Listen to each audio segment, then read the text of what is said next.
చెప్పి నేను కృషి చేస్తున్నాను.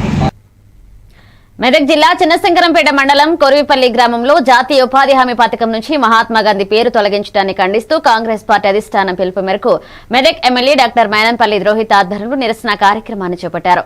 ఈ నిరసన కార్యక్రమానికి పీసీసీ వ్యవహారాల ఇన్ఛార్జ్ మీనాక్షి నటరాజన్, కాంగ్రెస్ పార్టీ రాష్ట్ర అధ్యక్షుడు మహేష్ గౌడ్ హాజరయ్యారు. వారికి ఎమ్మెల్యే డాక్టర్ రోహిత్ శాల్వాతో ఘన సన్మానం చేసి స్వాగతం పలికారు. అనంతరం కొరివిపల్లి గ్రామంలోని దుర్గామాత ఆలయంలో వారు ప్రత్యేక పూజలు నిర్వహించారు. ఆలయ పూజారి వారికి పూర్ణకుంభంతో స్వాగతం పలికారు.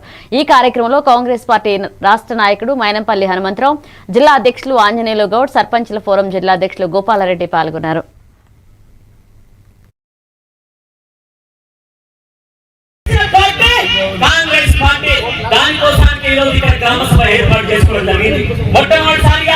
మన జిల్లాలో మన కొరిపల్లిలో ఏర్పాటు చేస్తుంటే మన నాయకుడు రోహిత్ గారు చొరవ తీసుకొని మీ అందరూ కూడా 26వ తారీఖు దగ్గర 40 గ్రామ పంచాయతీలు మేము కళ్ళారా చూసిన తర్వాత ఇలా జరిగిందంటే వారికి ఉన్న పేద ప్రజల పట్ల వారికి తీసుకోవడం జరిగింది. 40 పంచాయతీలు అయిన తర్వాత నేను అన్న వైశాఖ తర్వాత ఇంకా సాయంత్రం పెట్టుకున్నామంటే అన్న ఇది ఆదేశం, ఈ కాంగ్రెస్ పార్టీ ఆదేశం, జిల్లా కాంగ్రెస్ అధ్యక్షుడిగా నువ్వు ఖచ్చితంగా నా ఎంబడి ఉండాలని చెప్పేసి ఏడు చేశాను. అందరూ కూడా నీతో కలిసి ఫోన్ చేశారు, నీ కష్ట సుఖాల్లో తెలుసుకుంటారు.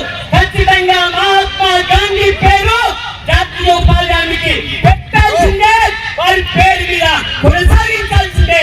దానికోసానికి జాతి గీత మహాత్మా గాంధీ కోసానికి మనం ఎంత దాకైనా తెగించి కొట్లాడదామని చెప్పడానికి కోసానికి మీ హక్కులు కాలరాశులు మేము కనుక్కోవడానికి బీజేపీ ప్రభుత్వం పన్నాల మీద మనం మీ దగ్గరకు వచ్చి చెప్పడానికి వచ్చిన తల్లి.